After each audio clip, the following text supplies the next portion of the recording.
ஸ்ரீ குருபியோ நமக. பெரியவாச்சரணம். ஹரஹர சங்கர ஜெய ஜெய சங்கர. ஸ்ருதி ஸ்மிருதி புராணானாம் ஆலயம் கருணாலயம் நமாமி பகவத்பாத சங்கரம் லோகசங்கரம். இன்னைக்கு மகா பெரியவா ஜெயந்தி. ஹரஹர சங்கர ஜெய ஜெய சங்கர. நம்ம சங்கர ஜெயந்திலையும் பார்த்தோம், இந்த ஹர சப்தத்துக்கும் ஜெய சப்தத்துக்கும் என்ன விசேஷம் அப்படிங்கிறது. ஜெய அப்படிங்கிறது ஆத்ம ஜெயத்தையும், ஹர அப்படிங்கிறது நம்மள்கிட்ட இருக்கக்கூடிய தீய எண்ணங்கள் எல்லாம் டிஃபீட் ஆகணும், அழியணும் அப்படிங்கிறதும், சங்கர அப்படிங்கிறத மங்களத்தை கொடுக்கக்கூடியதும் அப்படின்னு சொல்லிட்டு தான் இந்த ஹரஹர சங்கர ஜெய ஜெய சங்கரங்கிற சாண்ட் பண்ணணும் அப்படிங்கிறது நம்ம பார்த்தோம். இன்னைக்கு தெய்வத்தின் குரலுடைய 7வது பகுதியை பார்க்குறோம். அதில் 7வது பகுதியில் பார்த்தீங்கன்னா பண்பாடு, நாடகக்கலை, நவரசங்கள் என்னெல்லாம், அப்புறமா நமஸ்கார தத்துவங்கள் எப்படி, அந்த நமஸ்கார தத்துவத்தை மட்டுமே ஒரு 150 பேஜுக்கு சொல்லியிருக்கா. தேவர்கள் எப்படி நமஸ்காரம் பண்ணணும், சன்னியாசிகளுடைய நமஸ்கார தத்துவம் என்ன அப்படிங்கிறதெல்லாம். சமூகம் அப்படிங்கிற தலைப்பில் குழந்தைகளுக்கு, யுவர்கள் அடல்ட்ஸ் அவளுக்கு எப்படி அப்படின்னு சொல்லிட்டு, அரசு செயல்பாடு எப்படி இருக்கணும் அப்படிங்கிறத பற்றி எல்லாம் பெரியவா டிஸ்கிரைப் பண்ணுறான். இன்னைக்கு மகா பெரியவாளுடைய ஜெயந்தி இல்லையா? மகா பெரியவாளுடைய மகிமைகளும் பார்த்துன்னு வந்துருக்கோம். என்னென்னா, ஒரு வால்மீகி ராமாயணம் எழுதுறதுக்கு முன்னாடி ஒரு அப்படியே தவிச்சுன்னு உட்காண்டிருந்தார். அப்போது நாரதர் என்ன நீங்கள் இன்னும் ஆரம்பிக்காமல் இருக்கீங்கோ, ஏன் இன்னும் எழுத ஆரம்பிக்கலன்னு கேட்டபோது, ஒரு நிறைய குணங்கள் அடிக்கின்றே போகிறார். இத்தனை குணங்களும் நிறைந்த ஒரு இருக்க முடியுமா, ஒரு மனிதன் இருக்க முடியுமா அப்படின்னா, அதுக்கு நாரதர் பதில் சொல்கிறார், நீங்கள் என்ன குணங்கள்லாம் நினைக்கிறீங்களோ அத்தனை குணங்களும் நிறைந்த ஒருத்தர் அப்படின்னா அது ராமர். அவருடைய அவதாரம் ஒரு மனித அவதாரமா, அத்தனை குணங்களும் நிறைந்த ஒரு ஹியூமன் எப்படிலாம் இருக்கணும் அப்படிங்கிறதுக்கெல்லாம் ஒரு உதாரணமா ராமருடைய அவதாரம் அப்படின்னு சொல்லி நாரதர் சொல்ல, வால்மீகி ராமாயணத்தை ஆரம்பிக்கிறார் அப்படின்னு சொல்லுவான். அந்த ராமர் கிட்டக்க என்னெல்லாம் குணங்கள் வால்மீகி சொல்றாரோ அது அத்தனை குணங்களும் நம்மளுடைய மகா பெரிவாள் கிட்டக்க நிறைஞ்சிருந்தது. கைலாச சங்கர ஸ்வரூபமாகவும் காமாட்சி ஸ்வரூபமாகவும் இருக்கக்கூடிய மகா பெரிவாள் கிட்டக்க இந்த குணங்கள்லாம் இருக்குன்னு சொன்னால் அதுக்கு ஆச்சரியப்படுறதுக்கு ஒன்றுமே இல்லை.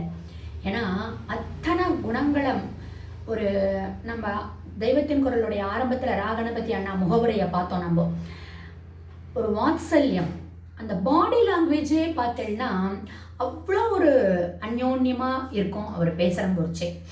என்னன்னா ஒரு ஒரு வழிகாட்டியா, இன்னைக்கும் எத்தனையோ பேருடைய வாழ்க்கையில் ஒரு முன்னுதாரணமாக ஒரு வழிகாட்டியாக பெரியவா நம்மளை வழி நடத்தின்னு போகிறார் அப்படின்னா கண்டிப்பாக நடமாடும் தெய்வமாக தான் இருக்கா அப்படின்னு சொல்லிட்டுன்னு சொல்லுவா இல்லையா பழமொழி, யானைக்கும் அடிசருக்கும் அப்படின்னு சொல்லுவா.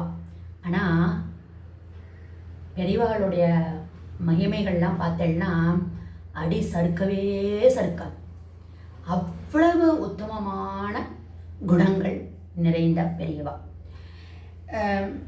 ரித்வான் வெங்கட்ராமையர் அப்படின்னு ஒருத்தர் பெரியவா பெரியவா அப்படின்னு சொல்கிறோமே, பெரியவா பெரியவர் அப்படின்னா கடவுள் தானே நம்ம பெரியவர்னு சொல்லுவோம். அப்போ கடவுள்கிட்ட இப்போ நம்ம சொன்ன மாதிரி ராமர் பெரியவர், அத்தனை குணங்களும் நிறைஞ்சவர் அப்படின்னா இது பண்ணணும் இல்லையா, ஸ்டெப் பை ஸ்டெப்பாக இதெல்லாம் குணங்கள்னு சொல்லணும் இல்லையா, பாயிண்ட் அவுட் பண்ணணும் இல்லையா. அவர் என்ன பண்ணுறார், கடவுள்கிட்டக்க என்னெல்லாம் குணங்கள் நம்ம சொல்கிறோம் அதெல்லாம் பெரியவாள் கிட்டக்க எப்படி எல்லாம் அப்படியே வந்துட்டே வருது அப்படின்னு பார்த்தோம்னா, கடவுளை சர்வசக்தி உள்ளவர், கண்டிப்பாக அணு அசைவும் ஒன்றுமே அசையாத கடவுள் இல்லைன்னா சர்வசக்தி படைத்தவர். சரி, என் குணத்தான் சொல்லக்கூடிய எல்லா குணங்களும் நிறைந்தவர் கடவுள்.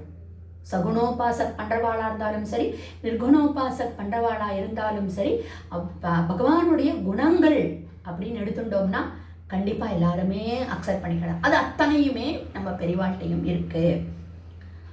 ஆனா அவர் ரிசர்ச் பண்ற போது சொல்றார், பகவான் ஸ்ரீய தன்னுடைய மார்பிலேயே வச்சுருக்கிறதுனால ஐஸ்வர்யம் நிறைஞ்சு இருக்கக்கூடிய பகவான் பெருமாள் அப்படின்னு சொல்றோம். அதானே மகத் பிருஹத் அப்படின்னு. நமச்சிவாயோடைய சிவனுடைய நாமத்துல வரும்போது மகத்தே தேவாய நமகன்னு வருது. மகத்னா பெரிய, பிருஹத் அப்படின்னா பிரகதாரிக்கைன்னு சொல்லுவா. பிருஹத் அப்படின்னா அதுவும் பெரிய அப்படின்னு அடிக்கின்றே போகலாம். ஆனால் ஒரே ஒரு பாயிண்ட் மட்டும், சர்வசக்தி மயமானவர், எல்லா குணங்களும் நிறைந்தவர், எல்லாமே ஓகே தான். ஆனால் ஐஸ்வர்யம் அப்படிங்கிற ஒரு பாயிண்ட்ல மட்டும்தான் பகவானுக்கும் பெரிவாளுக்கும் ஒரு வேற்றுமை வருதுங்கிற மாதிரி அந்த ரிசர்ச் அந்த கட்டுரையில் பேசிகிட்டே வரார். பகவான் ஸ்ரீயை வச்சுருக்கார், மகாலட்சுமியை வச்சுருக்கார் அப்படின்னா சர்வ சம்பத்துகளுக்கும் அதிபதியாயிருக்கார். ஆனால் இவரோ பிக்ஷாண்டவரா, பவதி பிக்ஷாம் தேகின்னு சொல்லிண்டு தன்னுடைய வாழ்க்கையை நடத்தக்கூடிய ஒரு சந்நியாசமா இருக்கக்கூடியவர் எப்படி ஐஸ்வர்யம் நிறைந்தவராக இருக்க முடியும் அப்படின்னு ஒரு இடர், ஒரு ஹிண்ட்ரன்ஸ். இது எப்படி இந்த பொருந்தும் பெரியவாளுக்கு அப்படின்னு ஒரு கேள்வி வரும்போச்சே அந்த கட்டுரையாளரே சொல்றாராம், ஒரு தடவை இது இன்னொரு பக்தையான இந்திரா கணேசன் அப்படிங்கிறவாளும் தன்னுடைய எக்ஸ்பீரியன்ஸை சொல்கிற போச்சே சொல்லியிருக்கான்.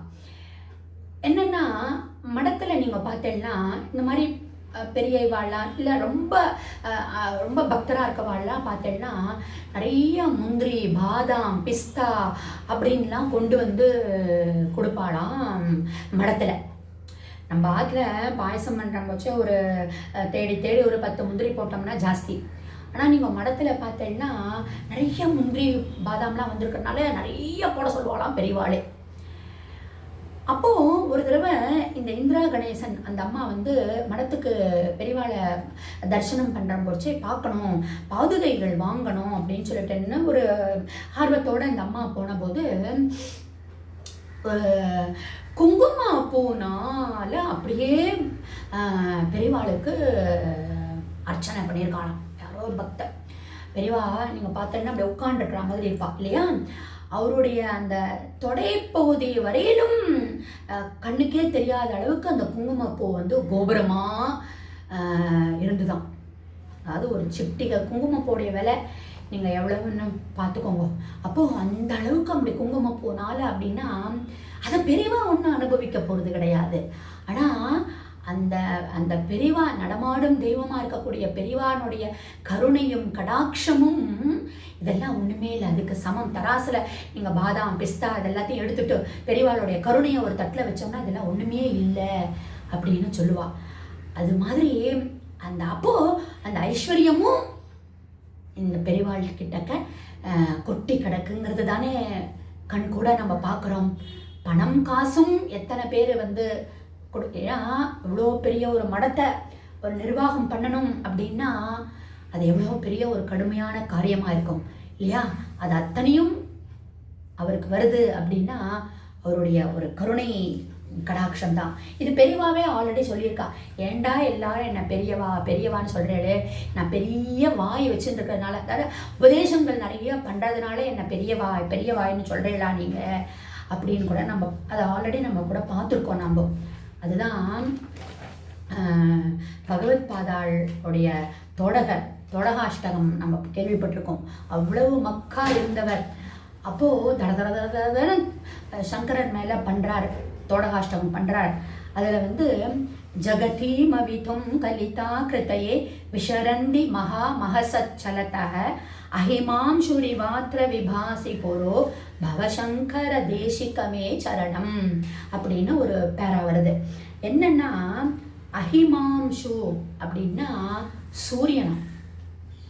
இந்த எத்தனையோ விதமான ஞானிகள் வந்திருக்கலாம், ஆனால் சங்கரர் அப்படிங்கிற ஒரு பரம ஞானி வந்தபோது மற்றவாளுடைய மகிமைகள்லாம் ஒரு அடங்கி, எப்படி சூரியன் வரும்போச்சு மற்ற நட்சத்திரங்கள் இல்லாம இல்லை, இருக்கு. ஆனா அந்த சூரியனுடைய பிரகாசம் மற்ற நட்சத்திரங்களை ஒண்ணுமே இல்லாம பண்ணிடுறதோ அது மாதிரி சங்கரர் அப்படிங்கிறவருடைய அந்த ஒளி மற்றவாளையெல்லாம் ஒண்ணுமே இல்லாம பண்ணிடுறது. அப்படின்னா அந்த சங்கரர் பகவத் பாதாளுடைய சங்கரருடைய கொள்கைகளை தர்மத்தை அப்படி ஃபாலோ பண்ணின நம்மளுடைய பெரியவாளும் மகா பெரியவாதான், ஒரு சூரியனாதான், சிவஸ்வரூபமா காமாட்சி ஸ்வரூபமா நடமாடும் தெய்வமா நம்ம எல்லாருக்கும் அருள் காட்டின்றிருக்கா அப்படிங்கிறது தான் உண்மையா இருக்கு. இன்னைக்கு கூட கலிகாலத்துல அதுதான் அடிக்கடி சொல்றது நான், அதிஷ்டானத்துக்கு கூட்டிட்டு போங்கோ பெரியவாளை, குழந்தைகளை, பெரியவாளுடைய அதிஷ்டானத்துக்கு அந்த ஒரு வைப்ரேஷன் நம்ம குழந்தைகள் மேலே படுற போச்சே அந்த குழந்தைகளுடைய வாழ்க்கை நல்லபடியாக இருக்கும் அப்படிங்கிறது தான் நம்மளுடைய பெரியவாளுடைய மகிமைகள்லேருந்து நாங்கள் தெரிஞ்சுக்கிறோம். இப்படிப்பட்ட நடமாடும் தெய்வமாக இருக்கக்கூடிய மகா பெரியவா எல்லாருக்கும் கருணை காட்டட்டும், காட்டுவா. நம்ம ஆத்மார்த்தமாக அவரை ஜெய ஜெய சங்கர ஹர ஹர சங்கரன்னு நம்ம பிரார்த்திப்போம். ஹர ஹர சங்கர ஜெய ஜெய சங்கர. ஸ்ருதி ஸ்மிருதி புராணானாம் ஆலயம் கருணாலயம் நமாமி பகவத்பாத சங்கரம் லோகசங்கரம்.